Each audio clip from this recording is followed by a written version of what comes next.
It's quite John, exciting. I'm sorry to say this, but after scrolling through both of your letterbox, well, we'll do this on the podcast. Okay, well, let's Okay. just. Uh,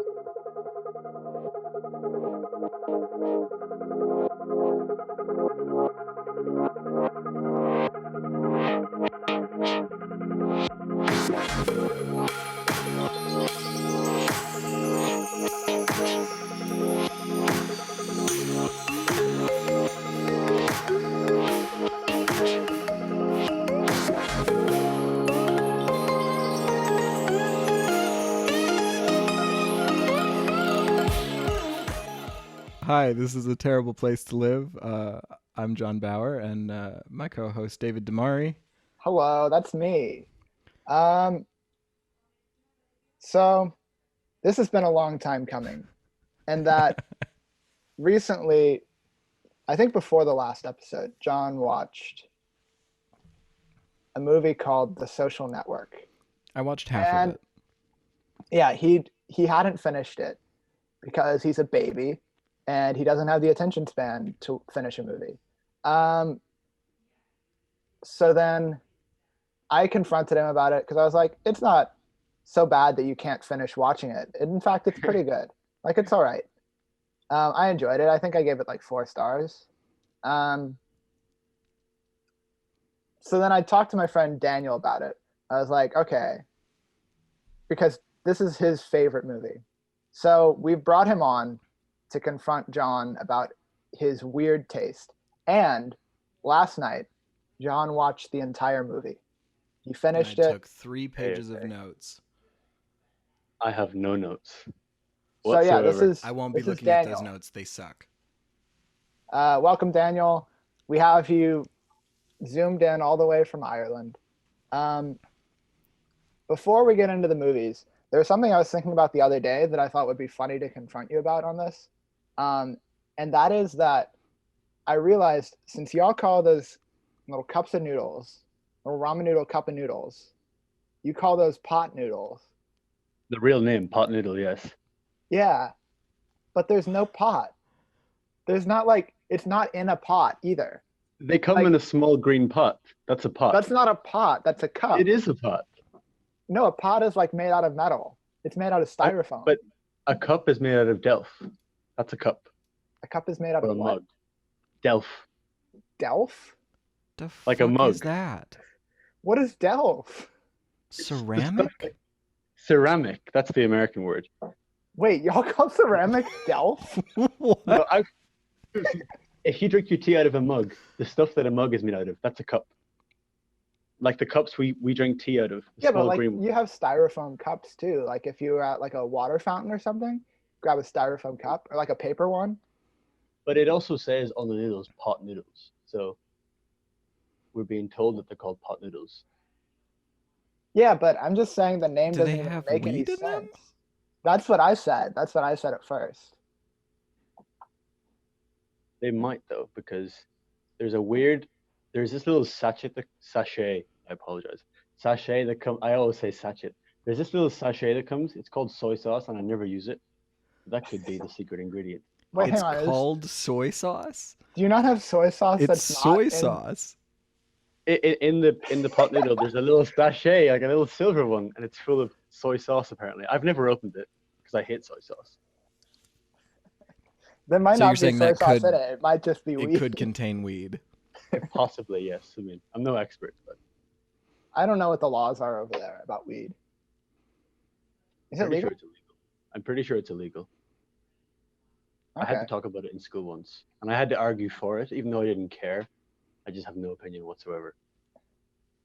Okay. Well, that's not why you're here. You're not here to talk about Irish substance Whew. legalization.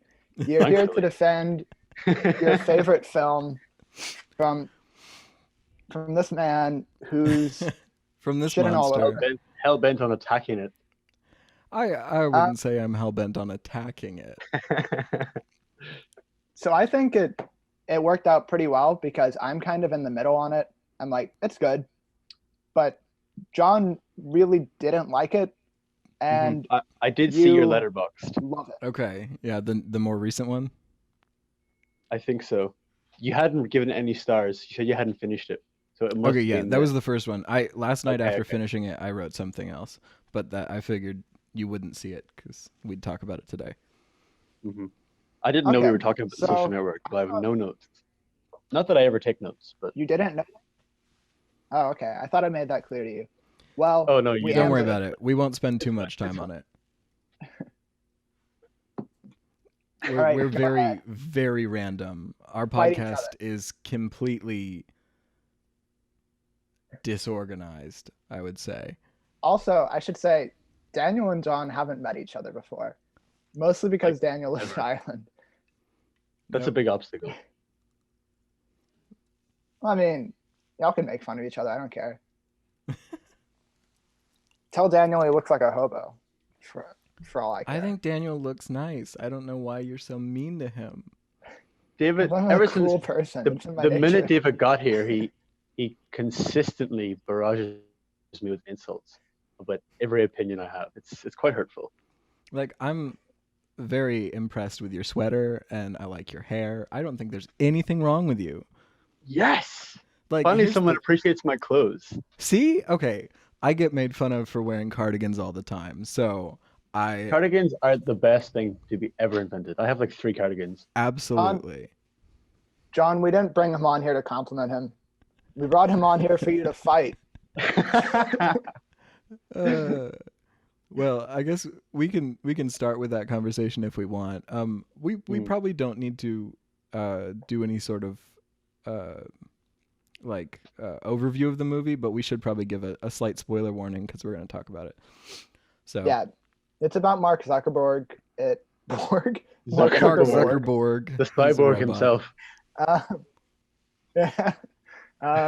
It's got Justin Timberlake in it. He was the worst part, to be honest. Justin was great. Timberlake. That's his only good role. I kept I going. think I that's his know who only that good role. is.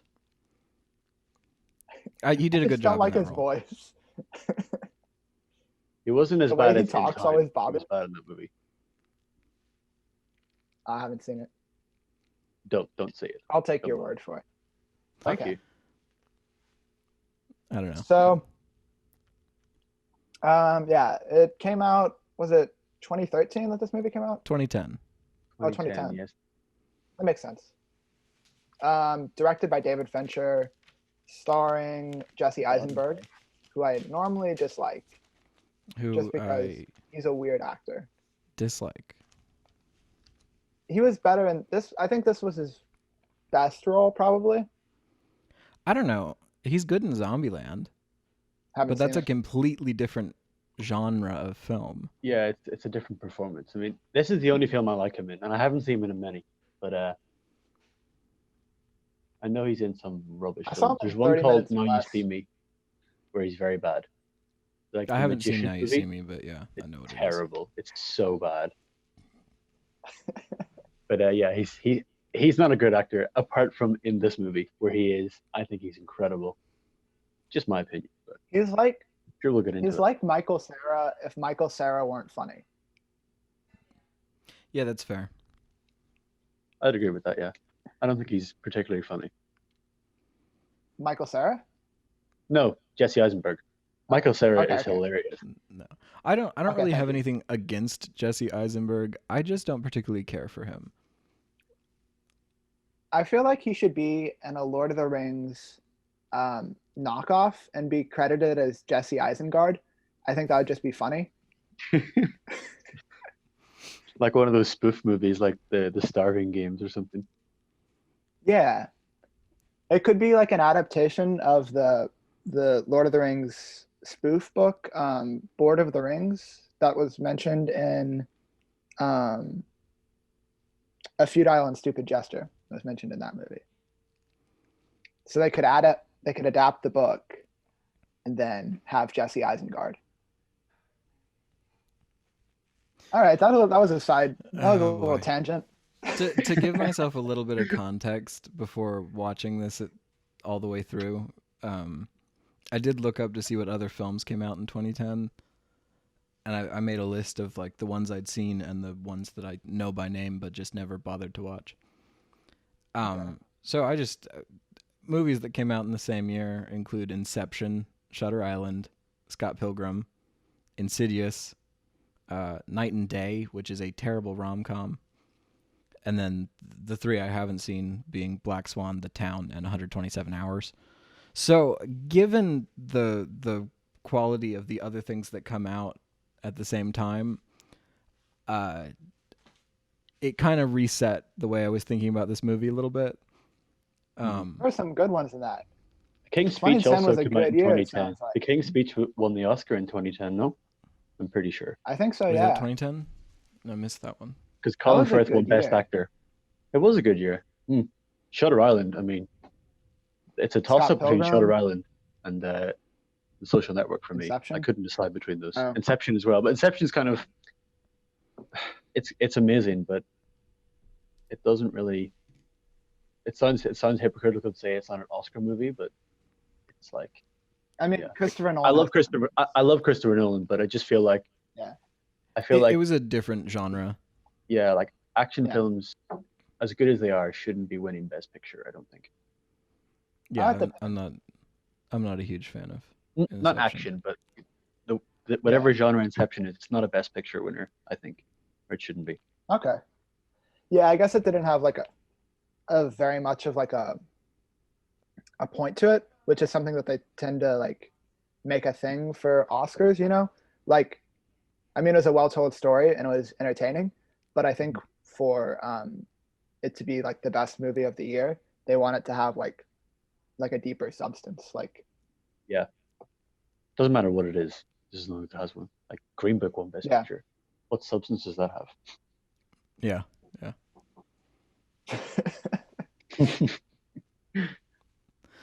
So I was gonna ask, what about this movie do you like so much? I think I would regard The Social Network as the perfect movie, and because David Fincher is my favorite director. I think he is. We won't mention The Misfire of Alien 3, but apart from that, he is the perfect. Every single one of his films, and I've seen them all.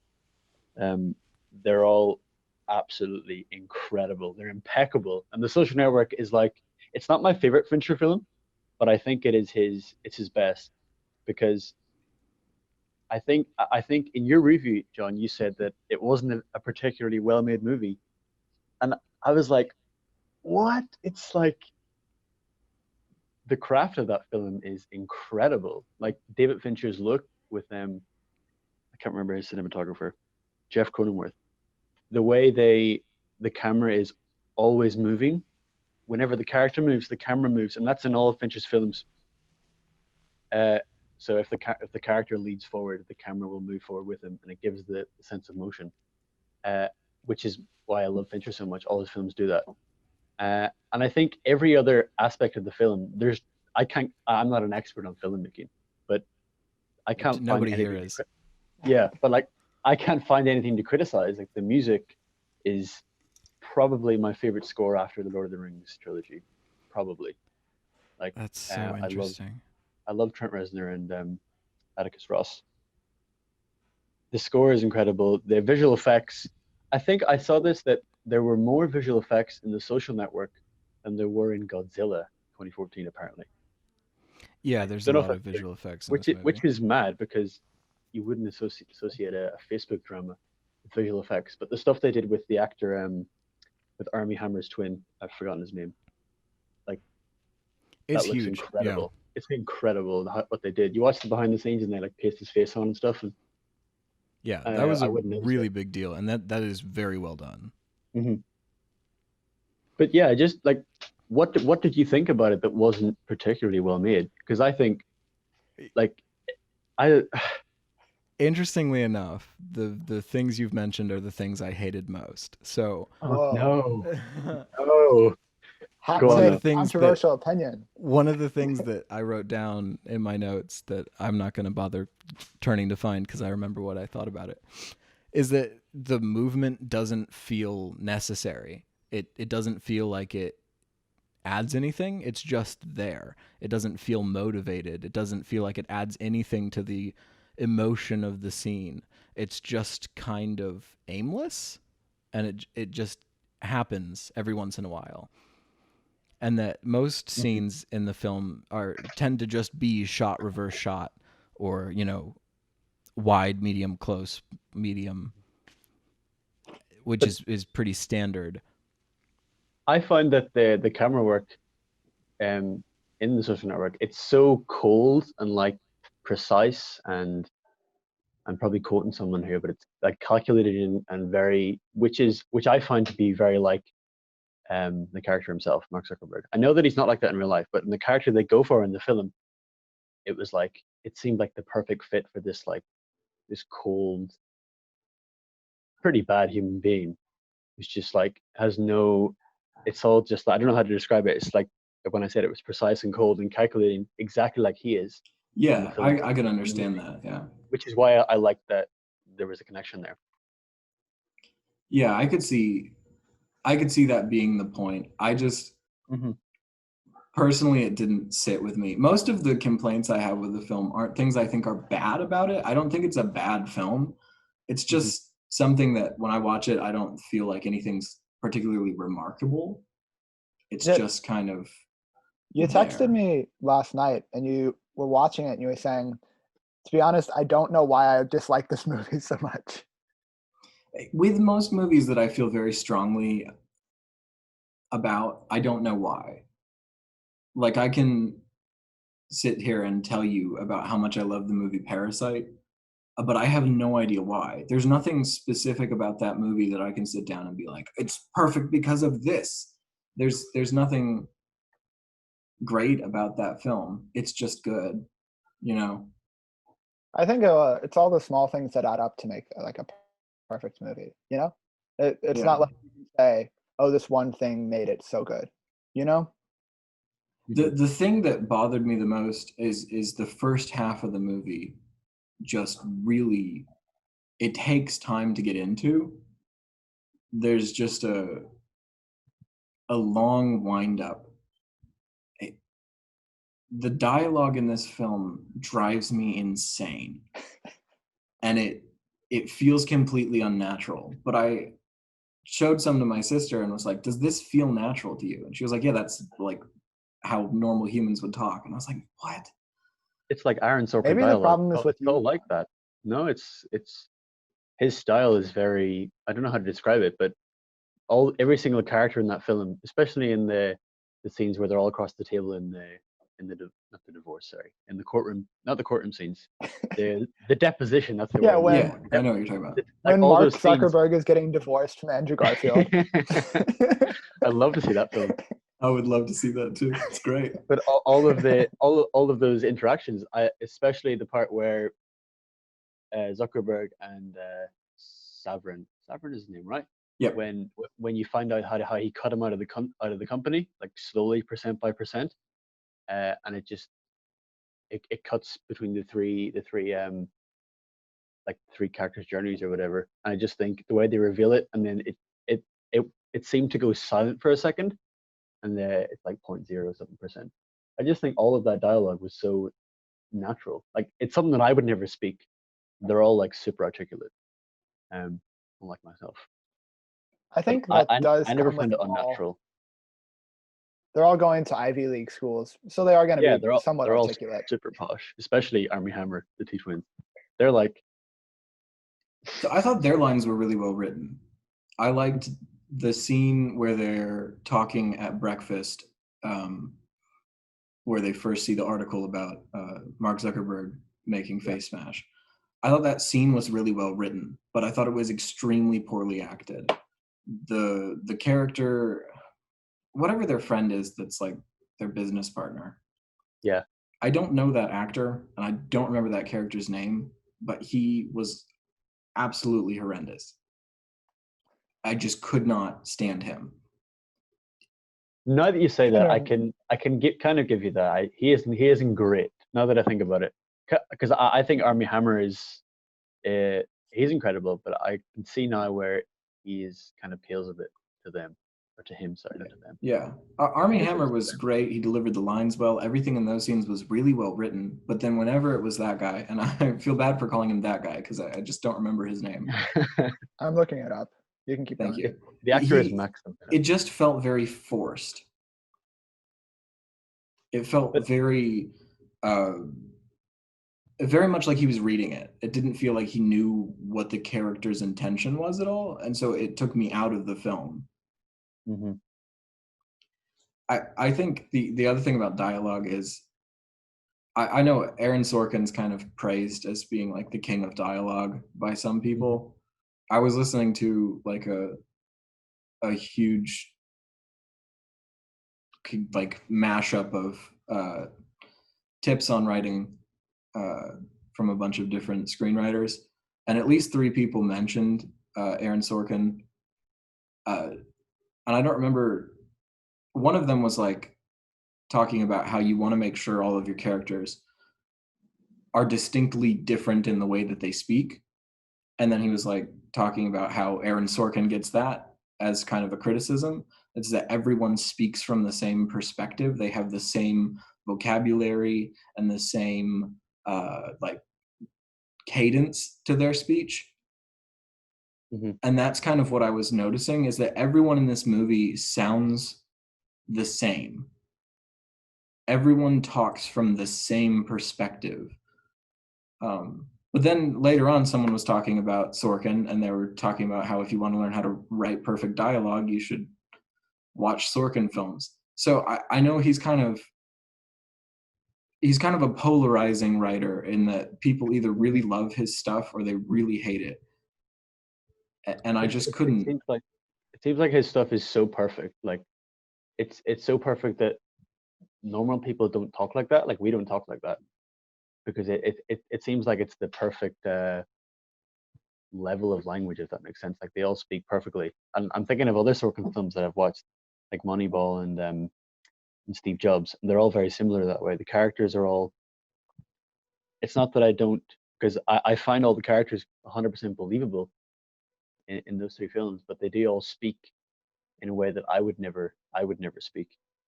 Um, to me, it doesn't come across as unnatural. I know you said you didn't like it, but I don't know what to say other than just I find the way the fast paced and the way they speak, it's entertaining, and I think the things they I think speak it's about about the as well. style.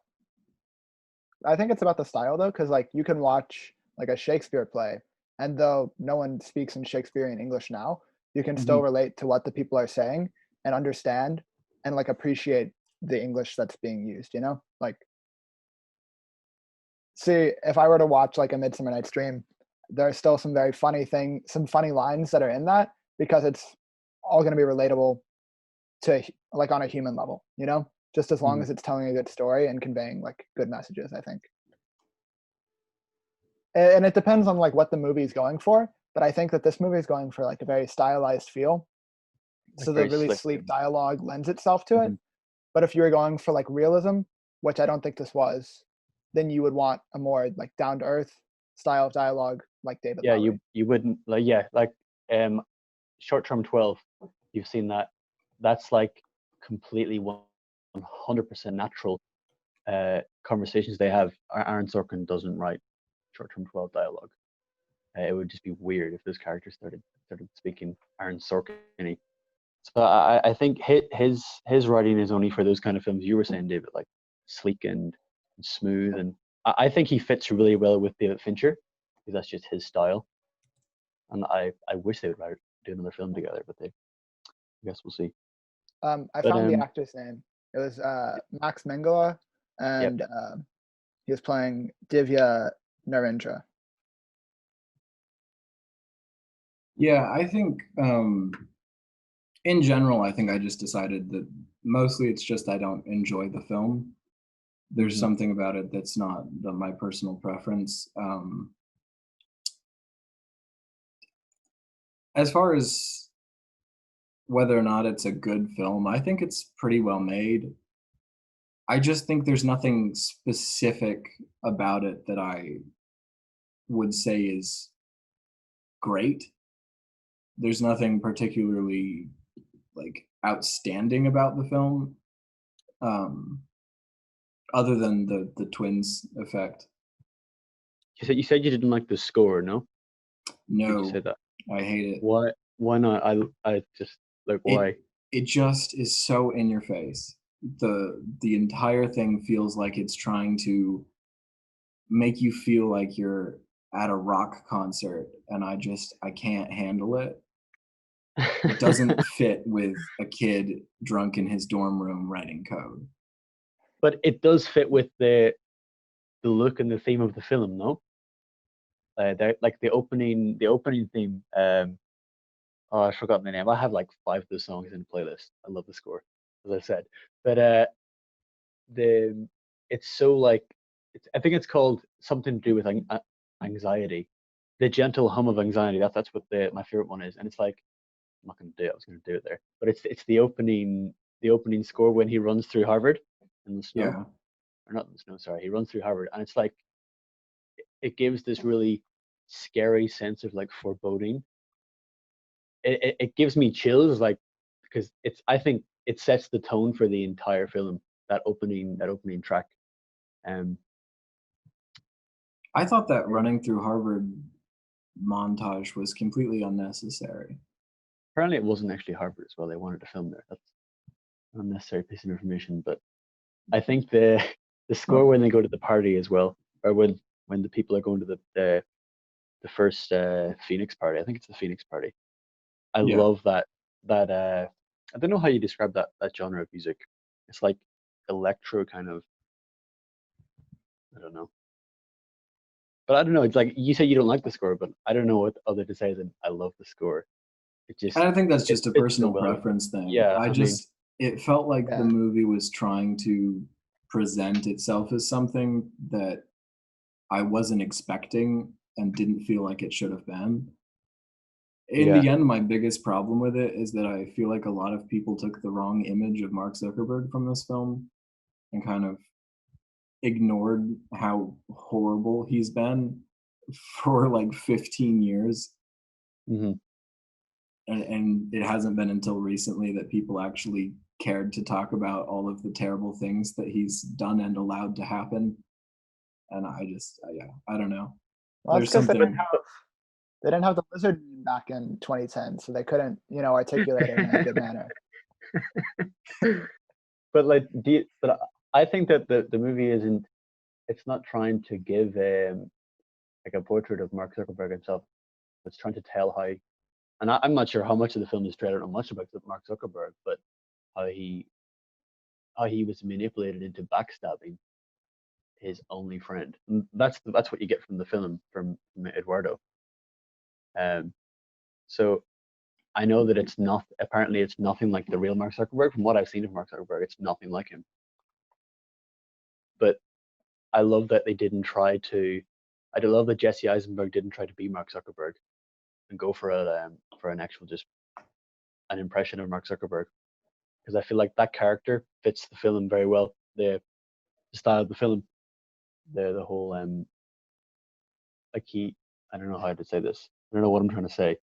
I love that. I love that character because I know understand he's not what you're saying. he's nothing like the real Mark Zuckerberg, which I know, but I think he's played so well by Jesse Eisenberg.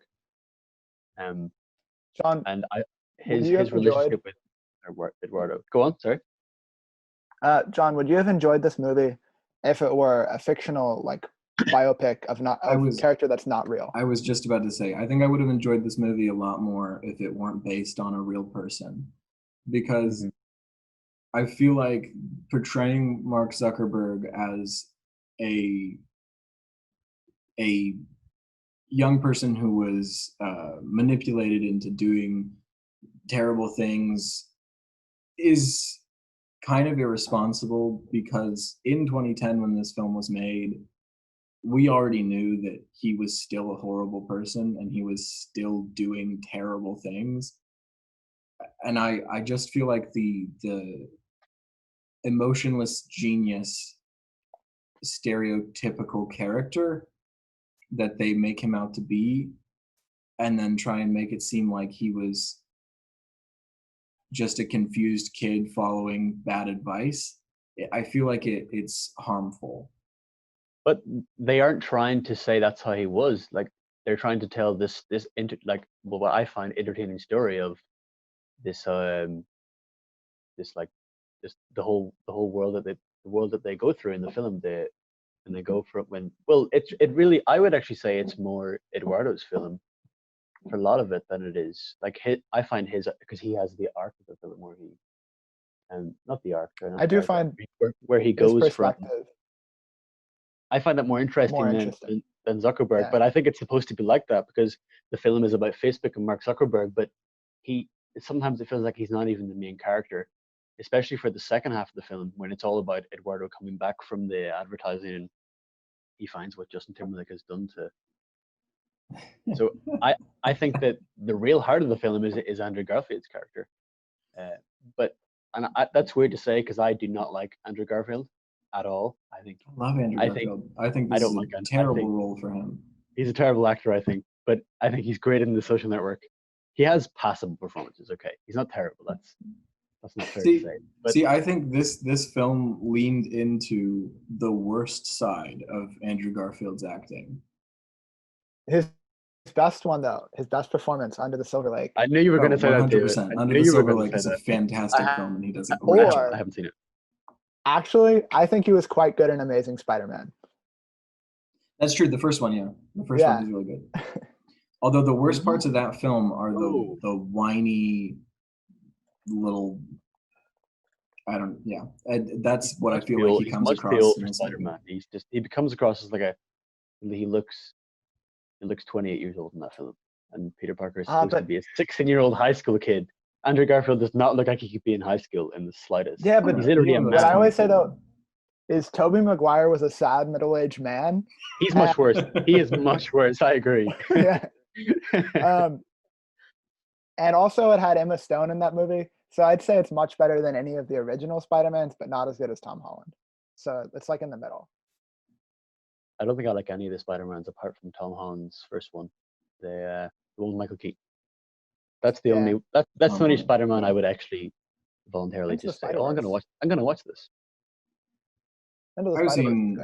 I've seen The Amazing Spider-Man more times than I would like to admit.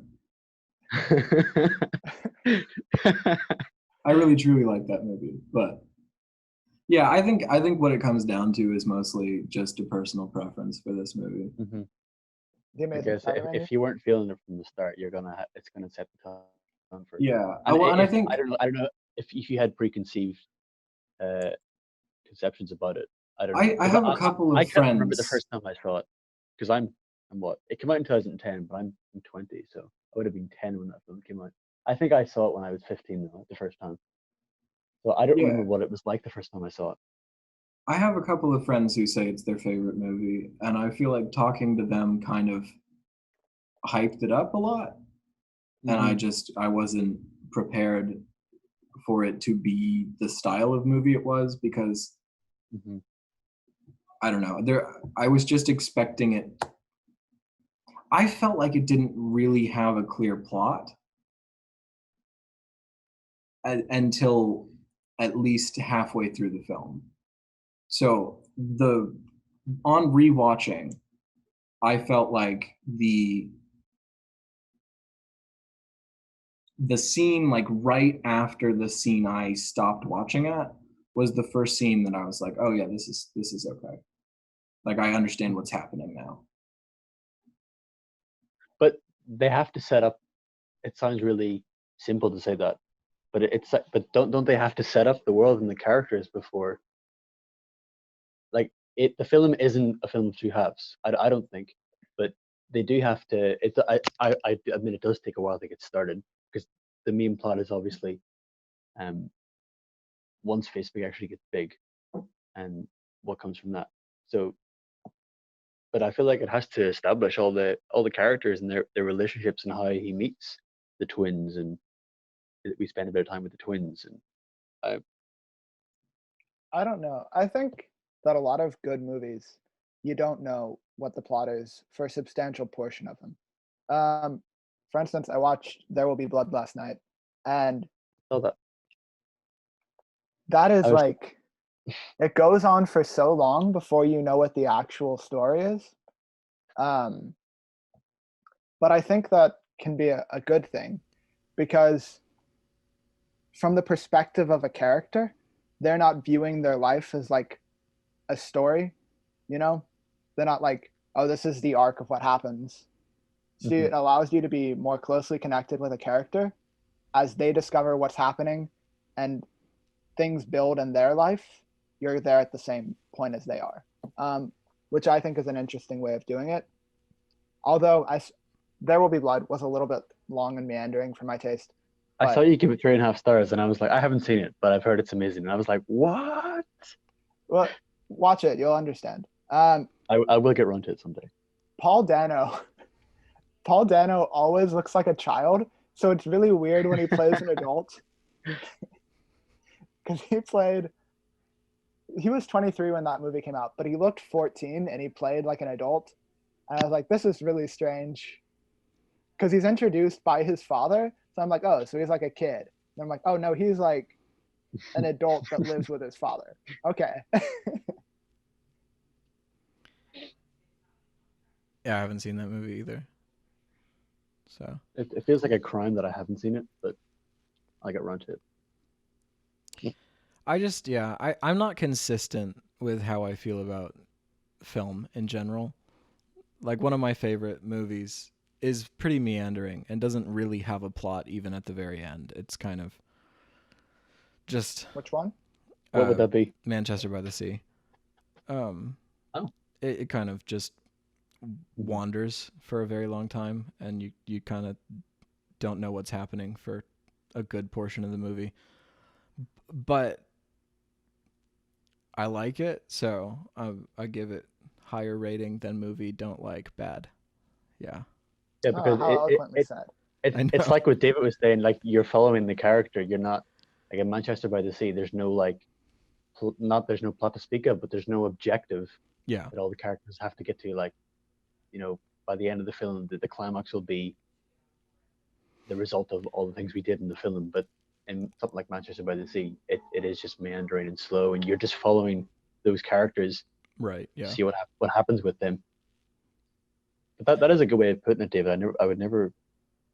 I feel like I knew that, but I didn't know how to say that. Yeah, it's a good point. I think the difference between something like Manchester by the Sea and something like The Social Network, for me, is that I already know the story to an extent.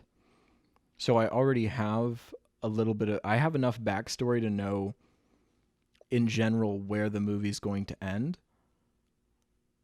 So it feels weird to be following the character from a perspective of it being like part of their life or from their point of view instead of an outside point of view.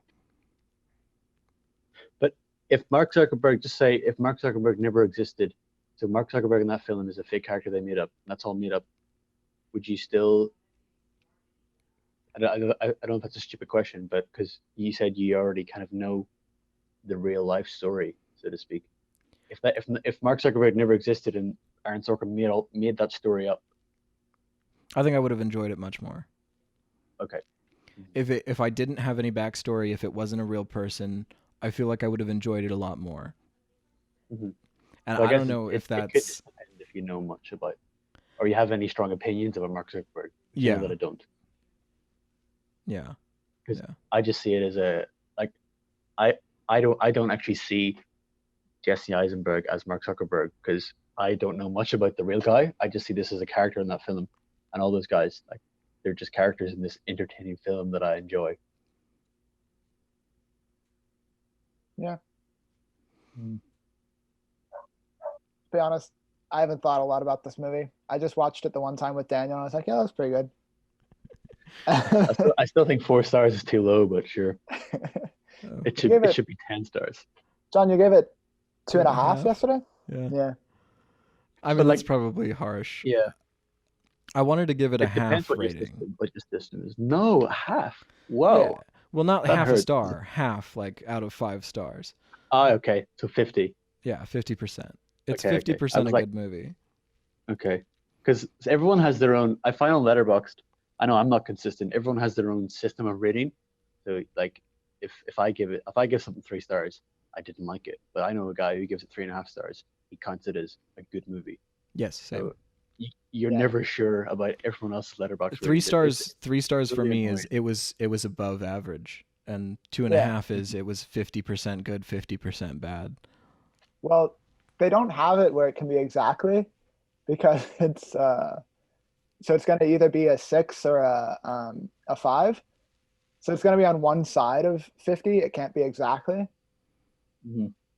It would be cool if they had a 10-star rating. So It would give you more choice. I would like if they had 10 instead of 5, but that would look a bit strange. Yeah, it'd be a little bit harder to look at something and be like, how many stars is that if it was 10? That is how IMDb works, though. I hate IMDb for the whole rating system. It's so bad. It is very bad. I don't use broken. it. Well, I think that probably covers that movie. So if we want to talk about anything else, we can just move on to whatever. I guess we can continue berating Daniel for stupid Irish words. Like what did you say was ceramic? Delf, DELF. See, I need to look that up because I have to Delf. figure out. Have you never heard of Delf? That's what we say, Delf, like Delf cups, like Delf saucers. No. I'm just looking at your face. How did this not come up when I was disgusted. there? Maybe it's just a Daniel thing. That's quite possible because there's many things that are just things in my head that don't actually exist. Okay, the definition of Delf is earthenware having an opaque white glaze with an overglazed decoration, usually in blue. So like a mug. Yeah. But it all has to be decorated in blue, though, Daniel. So. Some mugs are decorated, David. We have some decorated mugs here. I feel vindicated slightly. That's basically the cups I own. So Daniel's just like, oh, I'm gonna sit down with my Delf bowl and have some pot noodles with oregano. I can hold my pinky out while I sip the pot noodle. Pot noodles are great though. Just saying. I mean, except those ones that we had, those were so bad. The red ones. The ones that everyone here likes ramen noodles, which are red, but the real pot noodles, King's pot noodles, in the green pots. No, when I was there were those ones that were disgusting. Like we couldn't finish them. The red. Oh, those ones. We still have those. They're still in the cupboard. They're still there. They are. The ones that were like curry flavored. Yeah. They were so bad. It tasted like chemicals. Yeah.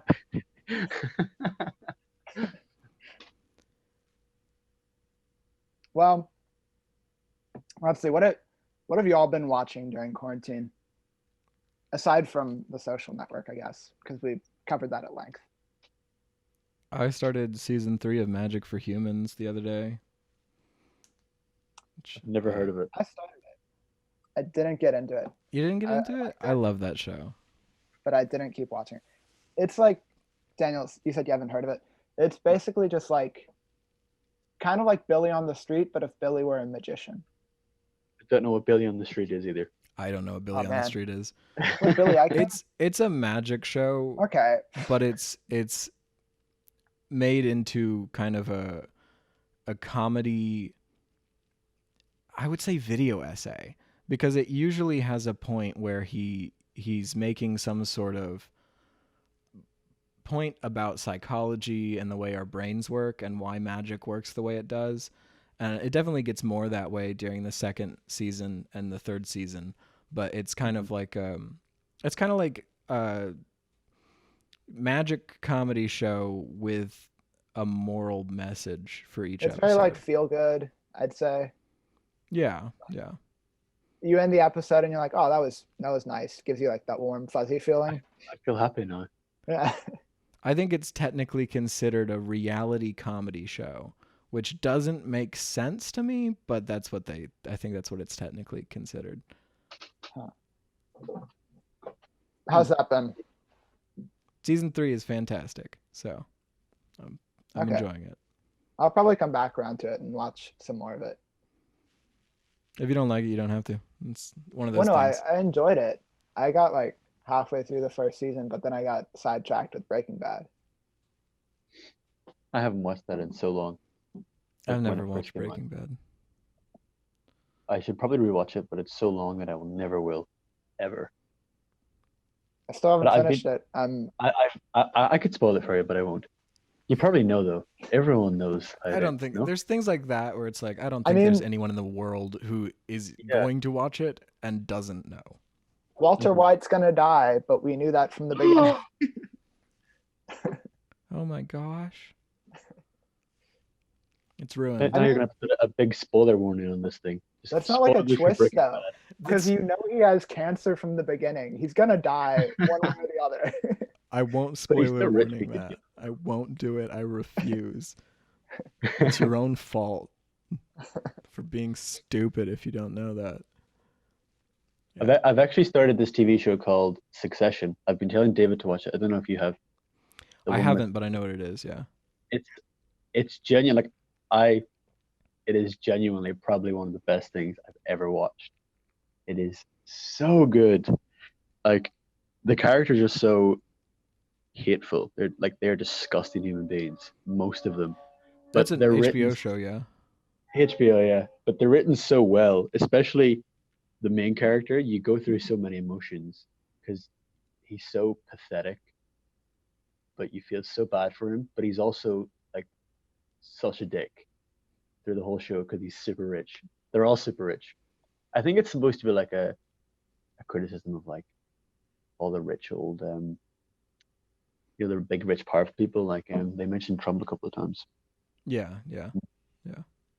But Brian Cox is incredible. He is like I know that he did win an Emmy, I think, but he should win every single award he's ever nominated for Succession. It's that good. And the music, the theme tune, so good. At first, I thought you were saying that because he was in Succession, if he's ever nominated for any other awards that are unrelated, he should win those too, just because he was in Succession. I was like, I'm not sure if that's fair. I think the only thing I've ever seen him in is Zodiac. I've never seen him in anything else. But he's quite good in Succession, so. I've been watching Westworld. I finished the first season, and boy, those final 2 episodes. I think the penultimate episode is better than the finale, but those 2 were like 2 of the best episodes of TV I've ever seen. Where wow, just everything that's been set up throughout the entire season, it comes to fruition perfectly, and I think that's always something that's good in a finale, to discover like new aspects of the story that you hadn't understood previously, and it does that so well. I think that's something that the Nolan brothers have down perfectly. Like Jonathan and Christopher Nolan know how to do that so well, where it has just like such a hit you like payoff, like the finale of The Prestige, which I have to refer to in every episode. It's Absolutely. obligatory. Yes. Yeah, I keep seeing ads for Westworld, and I keep thinking it looks pretty good, but I heard that it went downhill pretty quickly after season 2. Wait, there are only 3 seasons. And Like the during third season 2. Oh, my friend said it was super confusing and weird. Like he couldn't make any sense of it. It got so convoluted that he did. I think he actually stopped watching, or maybe he didn't. I don't know. He just remember he was very confused about it. And I was like, I don't want to watch it. It sounds much too big for me. I don't know. just I wanna don't watch something. I don't have HBO, so I won't be watching any of these shows. I'm so excited. I'm very happy that I got it, because they're about to switch it to HBO Max and everything's going to be on there. And I can't wait. They're going to put Ford versus Ferrari on there, which is the only movie that was nominated for an Oscar last year that I haven't seen yet. So I'm pumped for that. It's a good movie. Very good movie. Very good. Yeah, I don't know. I'm probably going to get HBO Max just because I don't know. I'm so pissed because everything on the DC Universe app is trash, and all of a sudden they're just doing everything DC is going to HBO Max, and I just feel like I have been slapped in the face. And I think, if I'm correct, because I'm already paying for HBO now, it's going to be the same price for Max whenever it comes out for me, which is great. I don't know what the pricing is. I'm going to cancel DC Universe and switch over to HBO Max. So, I mean, whatever. DC Universe didn't work out very well for you, John, to be honest. No, I was so upset. They didn't put a single DC Universe, like extended universe movie on that app. Not a single one. I mean, Are none you of them excited very about the good, Snyder so Cut? why? No, I think that's stupid, but I'm gonna watch it anyway. I'm so excited about that. I can't wait. Like, I love Man of Steel, and I think the extended edition of Batman and Superman is watchable. I never bothered to watch the extended edition of BVS. I think it's worth it if you like the characters, because I do enjoy Henry Cavill's Superman a lot. Not in It's Justice been League. something I've been meaning to get around to. The problem is the main thing that I had a problem with in BVS wasn't any of the things everyone like berated it for. It to me it just dragged. It was so slow. And I was like, this is a superhero movie. I think the finale of it was terrible. That they The just brought worst in thing something that hasn't ever. had anything to do with the It's movie. literally just like the troll from Lord of the Rings just comes in for the last 10 minutes, and it's so Yeah. bad. And then Wonder Woman is And they're like, there. "Oh, Wonder Woman's here now too." That's She a very disappears there. that's a So very bad. Zack Snyder thing though. I don't think those types of things aren't going to change with much. Yeah, I mean, how different can it really be? I mean, it'll look different, I assume. It'll look much better. I think my Hopefully. favorite tweet that I saw was the confirmation of the Snyder Cut only confirms that the Snyder Cut did not exist. It's like, yeah, 100%. Why would they release it next year if it already existed? Like, it's been 3 years. Why is this still a thing? Like, I just Yeah. I can't. Wait, has it been 3 years since Justice That movie League came out in 2017. 2017, yeah. Oh, So long boy. ago. I never saw it. I would I didn't so know. much rather see David Ayer's original cut of Suicide Squad than Zack Snyder's cut of Justice League. Because agree. I with actually that. heard people calling for that. They were starting another hashtag on Twitter. I think that's stupid. Don't do that. But Yeah, like if we get one, I would have preferred Ayer's cut because he cut the entire movie. It was ready for release, and then the backlash on BVS had them go back and do reshoots and restructure the entire film. I want the So- Lord and Miller cut of Solo. Solo. I would totally watch that. I would watch that on. I haven't A seen movie Solo, that they but didn't I would watch direct. that. I want I them love to Solo. recut it. Yeah, I don't know. I just feel like, the whole like the Snyder Cut exists thing is like, no, it didn't. He quit during like mid-production. He hadn't finished anything. I think that just anytime you dislike a movie that you were excited for, you should just call for a complete redoing of the movie by another director that you like better.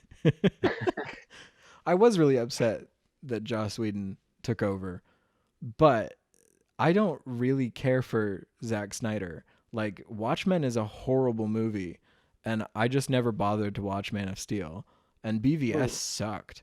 So, like, I watched the Watchmen show though. That Watchmen show. I've heard a was lot of good things. It's Ooh. Damon Lindelof. Of course, it's good. I mean, And 30 also, Sam hey, Steinitz speaking is of good. earlier, you were saying Trent Reznor and Atticus Ross, they do the music too. So No, do they really? I did not know that. Yeah. I might have to watch it now just because of that. I didn't know that. You might have just convinced me to watch Watchmen. I was expecting Hunters to be a better show than it was. I watched 2 episodes and I wanted to like it because I like Logan Lerman, and it kind of had a kind of interesting setup, I think, but it was just so weird. There was something weird about that show. The first episode really surprised me. I was like, oh my gosh, this is going to be great. And I think I watched it. It was like 3 a.m. and I texted a bunch of people and was like, oh my gosh, this show. And then I think you texted me too. yeah, I texted you. I texted a bunch of people at like 3 a.m. And then the next day I watched episode 2 and I was like, oh, well, this sucks. I think I only the opening scene of got that show was incredible. I was like, I'm so hooked. When he just like switches the accent, I was like, damn. And then it just goes downhill. It's so bad. It's so bad. It gets really bad after the first episode. Oh, John. So Bobby Lyons told me that I should really watch Hollywood. She was like, this would be right up your alley. Yeah. And then I watched the first episode and I was like, why did she recommend this to me? Why does she think that prostitution would be like, oh, this is like straight for David? David I know will Bobby love really it. liked it.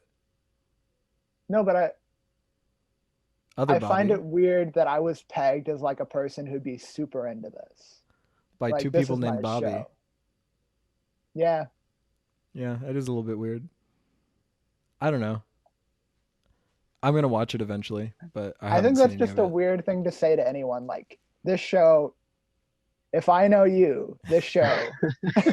I think the point of it is you're really into film and it's about like Hollywood back in the day, so people think you'd be interested because it's like, I don't know, kind of like Hail Caesar is something that film nerds really like, you know? I liked Hail Caesar. I love Hail Caesar. Isn't Hollywood though like a? I thought it was like Hollywood but changed the way it's supposed to be now. Like it's supposed to be like that. That's what I thought. Like No, it's I like haven't seen it. golden age Hollywood. And then there's a Okay. dude who's working in prostitution so that he can make ends meet. Um, gotta do what you gotta do. I keep confusing it with another show that's coming out either this year or next year called Babylon. oh, I wait. think that might be what you're thinking Who's of, directing Daniel. Babylon? Oh, Oh, wait. heard- It's Damien Chazelle. Damien Chazelle. That's yeah. a movie though. Yeah, Is it a movie or a show? I thought it was a show. I think his show is the Eddie, the jazz one in France. But I think the movie is Brad Pitt and Emma Stone apparently, Yeah. which sounds amazing. Brad Pitt is the best thing to ever walk this earth. Brad Pitt is awesome. I don't know. He's a horrible human, but I really think that beautiful man. Andy Serkis. I watched The Long Shot the other day that Seth Rogen released there in rom-com where Yeah. she's like running for office and he's writing her speeches and stuff. And Andy Serkis is in that movie, but I didn't realize that until after I'd finished watching it. And then I was looking at it on Letterboxd and I was like, oh, Andy Serkis is in this. And then I realized who he played. He was completely unrecognizable, just because he was so well into the character and just like a rom-com. I think that's what's so good about him, that just like in any movie, he's gonna like kill it, just like next level.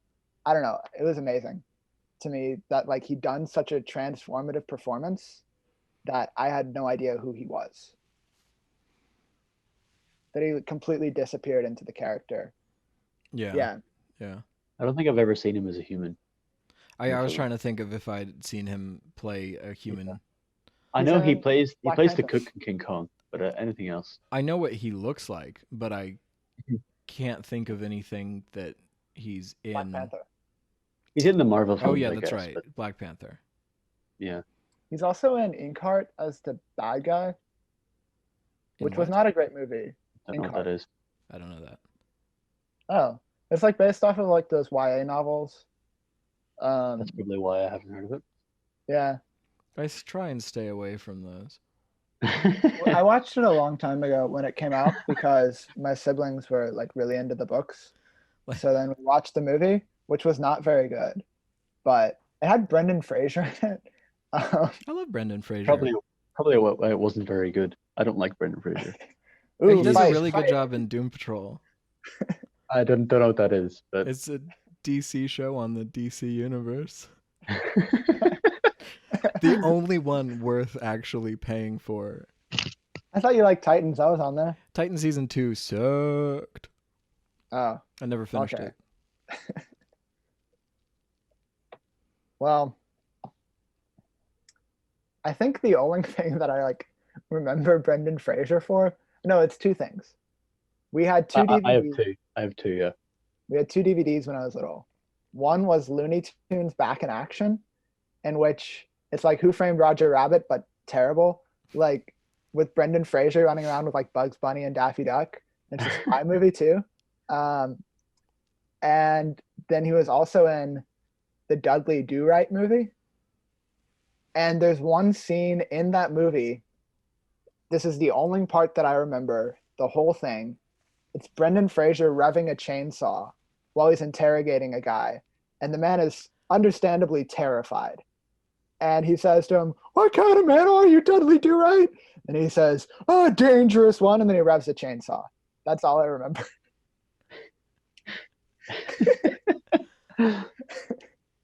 You've made it sound really good, but I don't think it's probably not like that. He's a weird actor. The only thing I've seen Brendan Fraser in that comes to mind is Doom Patrol. So, like, he's in the Mummy trilogy, and oh yeah, Journey to the Center of the Earth, which is the worst thing yeah, ever put on film. It was so bad. I loved that movie as a kid, so So did I, but it is really awful though. I remember the megalodons when they're in like the ocean or something. It's so weird. Yeah, that movie is I need to revisit that someday. Isn't The Rock something to watch while you were in In doing the it. sequel, yeah. I've never Yeah, seen the sequel. We owned the sequel, and it's literally never been opened because even There's as a a kid, sequel, I I was didn't like, know that. no. Yeah, it's got Yeah, The it's Rock. called Journey to the Oh Mysterious yes, Island. I have seen that. That's the one with the guy from Hunger Games, Yeah, and The Rock is like and The Rock. doing that thing with his pecs. Yep. I always remember that from that movie. I That's a never good watched it, but it just it transcended my ability to escape it. So What I remember, it's not very good. All right. Well, I think we've covered a lot. Daniel, you said that you had to go for dinner at a certain point. If you need an out. I think I'm way past that, but I do smell pizza. Okay. oh, sorry for holding you for longer than that. That's okay. I just hope I convinced anyone who listens to this that you should watch The Social Network and give it 5 stars on Letterboxd. Well, thank you for joining us. You've been our wonderful celebrity guest all the way from a foreign country. We're getting international reach now, John. Wow, crazy. I mean, I listened to our podcast when I was over there, so we kind of had international reach, but I was still an American, so didn't really count. I can pull up what our numbers in other countries are. Hold on. There might be like one listen in Germany when I was there. Like, What if all the people you're with in Germany just started listening to it? Every single one of them. 1% of our listeners are in Germany, less than 1% in South Korea, less Whoa. than 1% in India, and less than 1% in Ireland. man, you're not even a percent, Daniel. I listened to 2 episodes. Does that not count? I don't know. We only have like 4 active listeners, so I don't know how that works. I don't know where the people in India are. Who told them? I have no idea who's in India listening to my podcast. We should have talked about Bollywood. We should start addressing them the way that we talk to Bobby directly or Miriam.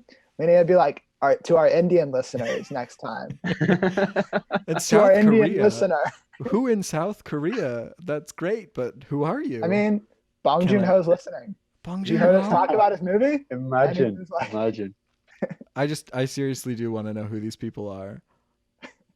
Because Um, I right looked. in, I guess. Our estimated audience size is just 10 people, so Oh, I thought There's it was gotta- higher. I thought it was 15. it was. Oh.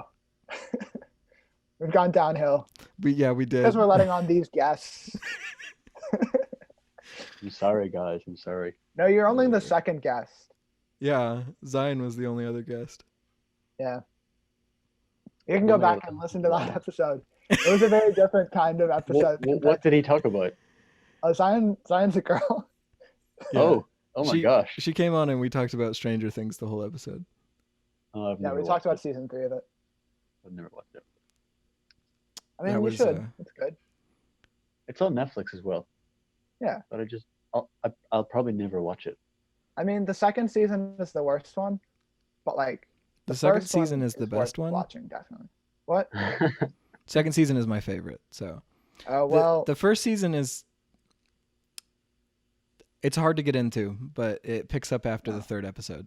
So I mean, if you like 80s movies, watch this because it really nails that feel, and that's what it has going for it, really. That is what it has going for it. That's I mean, really it. the cast is likable too. Yeah, they're fine. All right, we'll let you go, Daniel. Yes, I totally missed your out. Thanks for having me on, though. Thank Yeah. you for joining us. I will keep being the talking. one Irish listener. All right. I will stick. I'll stick with you. You can, man. Did JP not listen to it? I thought he was going to listen to it to make fun of me. He probably will listen to this one, and I'll probably get some of my friends to listen as well. So I can boost your numbers. See, Yeah. I'm the right guest to have on. Thank you. I have contacts everywhere. All right. Awesome. I Thanks, think it's partially okay. Go ahead. Fine. Okay, please. I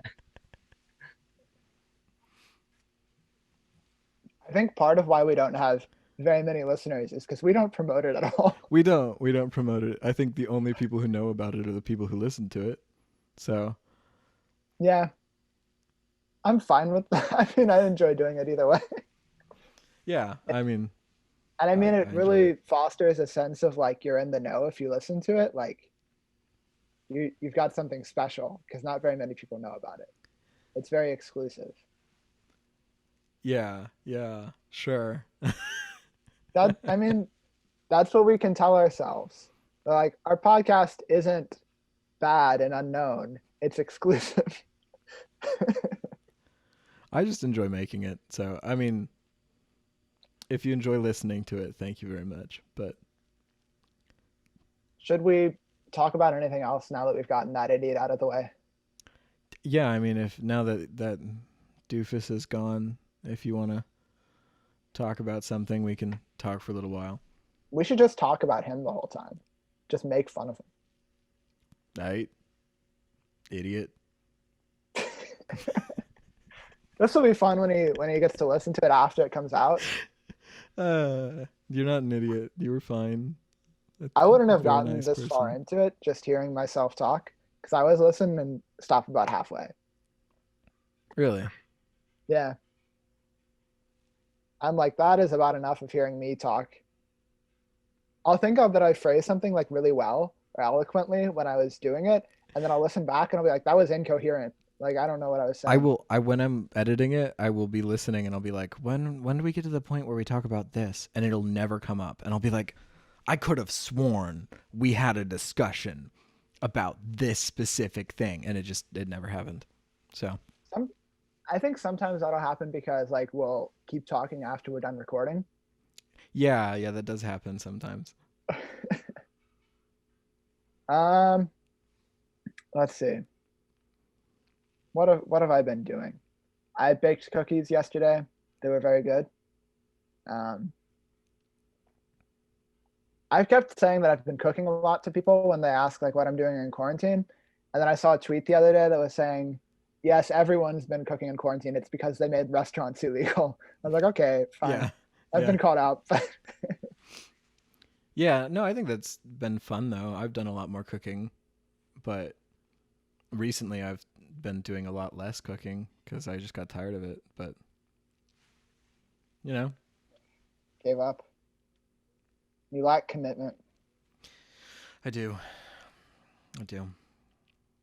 I watched The Lovebirds the other day, that Kumail Nanjiani movie that was on Netflix. Oh yeah, okay. I watched it mostly because it had Moses Storm in it. I don't think I know who People that is. listening, yeah, people probably don't know, because he's like not super famous or anything, but he's a stand-up comedian who performed on Conan a few times, and his sets are really, really good. So he's one of my favorite comedians, and then I was like, oh, he's in this movie, I should watch it. And he was hands down the best part of it because he played like a frat boy that they interrogate, and that scene is just so funny. When they're interrogating him, they call him Mini Brett Kavanaugh. They call him Date Rape McGee. It's so funny.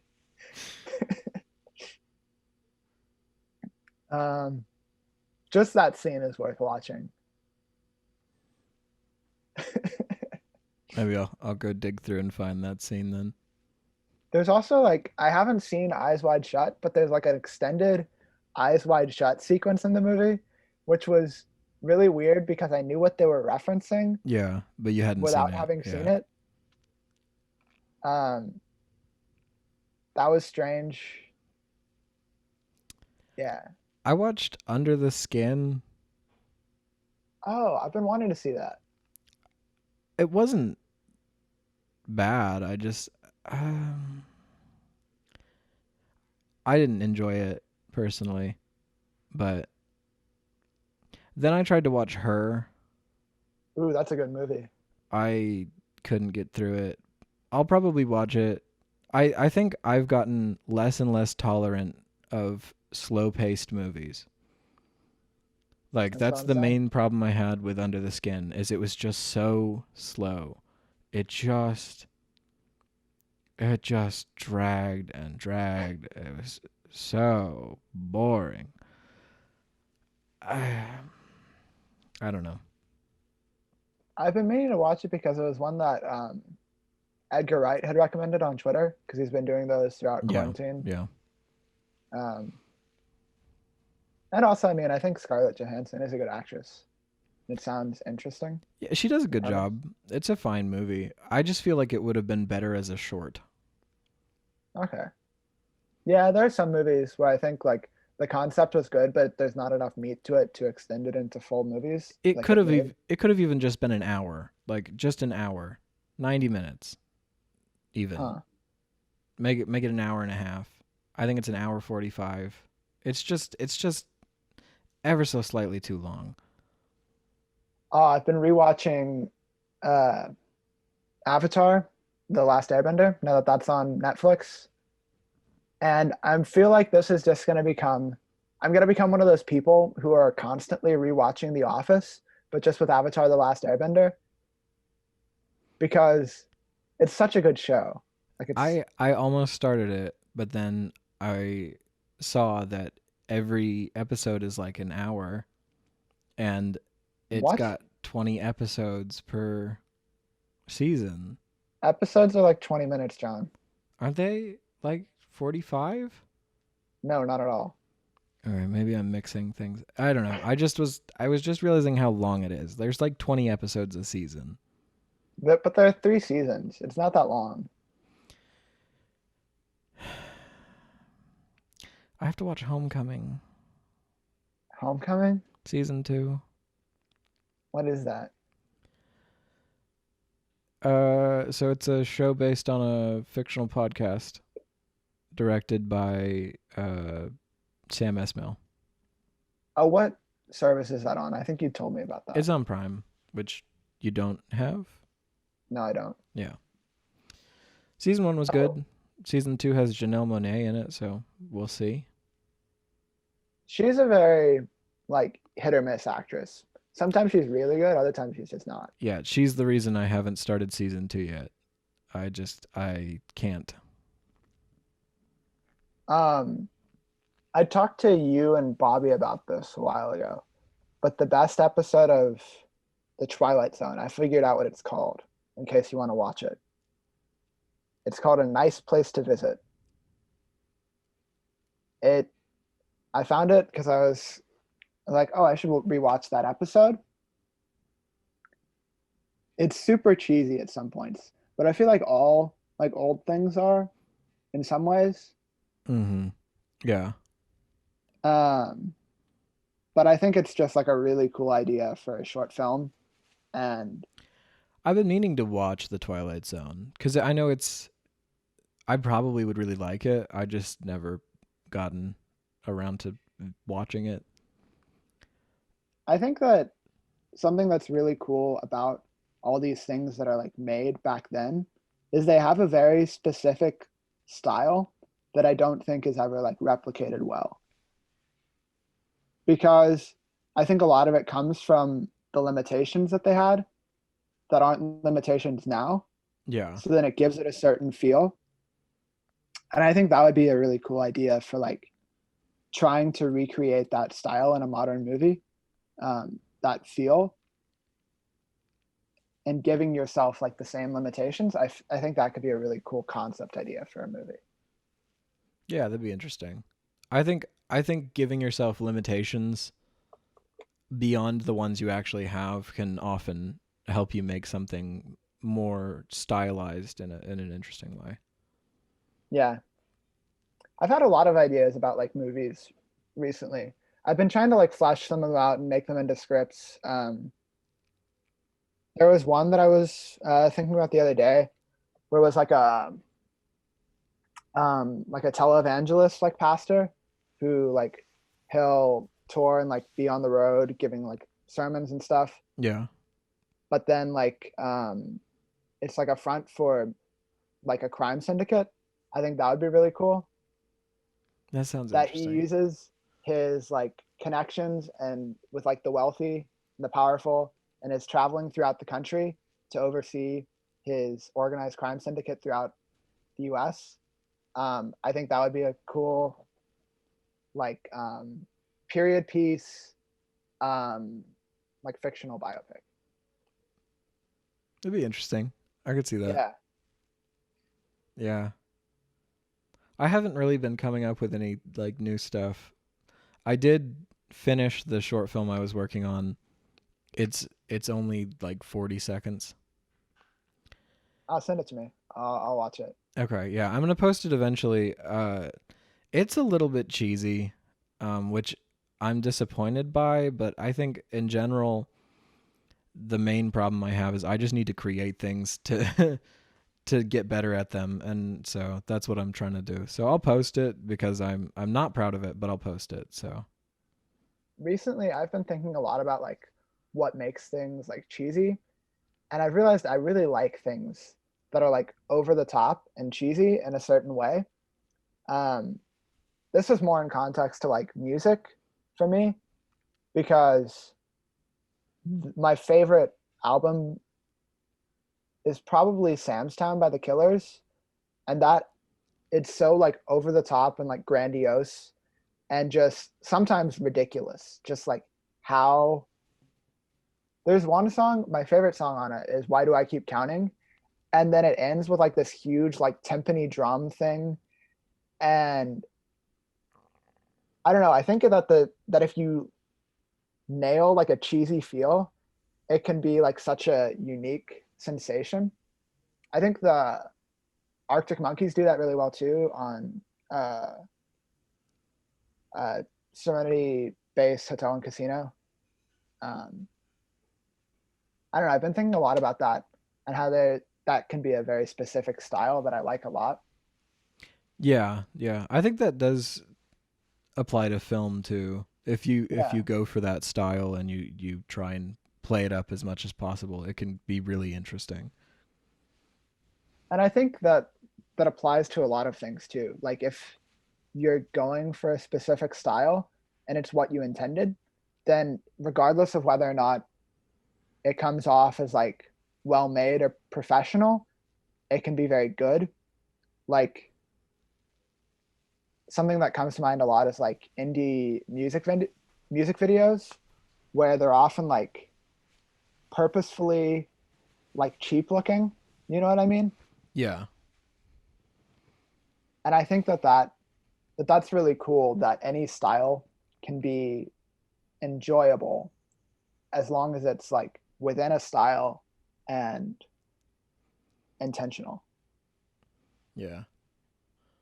I don't know. I don't know what I wanted to say about that. I've been thinking about it a lot. No, it's interesting. It definitely is. I think I was trying to be really serious with this short film, and I wanted something that I'm just not able to achieve for two reasons. One being I'm completely inexperienced, and the second being I'm the only actor I had. So I'm sorry. I'm not very good at acting for myself, which I know that's the same problem you ran into. Is it's really hard to act alone Yeah, without anyone there. So I feel that I feel it's more cheesy than someone else might, simply because I'm so close to it. But I think I don't know. I've realized that I don't like acting if it's filmed. I don't like there to be any evidence of like a performance that I've done, because like if I'm there performing something live, then I'll be very happy with it, how I remember it. I'm like, oh, I did a good job. Right. And then I'll get feedback from other people. But if I have to watch myself back and critique what I did, then I'm going to be so much more hard on myself. Yeah. It's Well, I just think not, like, productive. several professional actors recently have made similar comments. Like I know Adam Driver is notorious for not watching his own films because he hates watching himself act. He was on an interview where they were going to play back a piece of Marriage Story, and he just straight up left the interview because he was like, "No, I won't watch it. I like the way that I remember doing it, but I don't want to watch it." Like, Yeah. And even like I'll see like pictures from shows that I was in, and then I'll be like, oh, what am I doing? I just look ridiculous. I don't know, because it's weird because I love performing so much, but I think that for me it's just something I prefer doing like once and then never seeing it again. yeah, I'm a bit of a narcissist, so I enjoy watching recordings of myself, but I don't particularly care for my own acting. So I think it's just like a weird complex for me. That's also like why I never like post pictures of myself on my Instagram or like videos that have me. It just makes me cringe. Like I can't. It's just yeah, um yeah. yeah. I don't know. Those are things I've been thinking about recently. Anything that's been on your mind, John? Not really. Mostly just the short film, which I've decided is good enough, and I'm gonna do that. And I don't know. That's about it. We need to hire some actors. We need to find a place to hire actors, just so we don't have to be in our short films. For the next one, I definitely, if once this is all over, I definitely want to at least enlist some friends to do acting, but probably hire some people too. Yeah, Yeah. I need to I think write something. once we're out of this, we should set a deadline for the motel short, and Absolutely. then that can be something for our listeners to look forward to. I think we should really try and make the motel short be like the best it can possibly be. I think that there's two ways that we could go wrong on this. Trying to make it perfect and never making it, or just not caring about it and Yeah, making a piece of crap. So I think we need to try our best to make something, but then just release it. And that's what I did with this too. Is my theory is you have to make crap to make good stuff. So Yeah. we need to just make it the best we can and then release it whether it's good or not. So that's my theory at least. I watched Christopher Nolan's like original short film, like what he did before he'd made any big movies, Doodlebug. Um, I didn't like it. I was like, this wasn't very good. It was just kind of mediocre. And then I was like, and that's like really something that I was like, oh, that's comforting. That even Christopher Nolan has a dud in his like back catalog, you know? Yeah, yeah. I think there's a lot of my favorite directors that you can go back and watch their shorts on YouTube, and they're not good. And you can see that they get better, but you just have to make it because you learn from the experience. So that's what we need to do. We need to just make something. But then there's freaking Taika Waititi, who his first short film nominated for an Oscar. Just That's inspiring to me too, though, because like he didn't do that until he was already like in his 30s. So yeah. All right. Well, I think it's been a good episode, but we should probably end it here. yeah, this is probably a good ending point. All right. All right. So long. Thank you for listening. This has been a terrible place to live, and it will continue to be a terrible place to live. Bye. Farewell.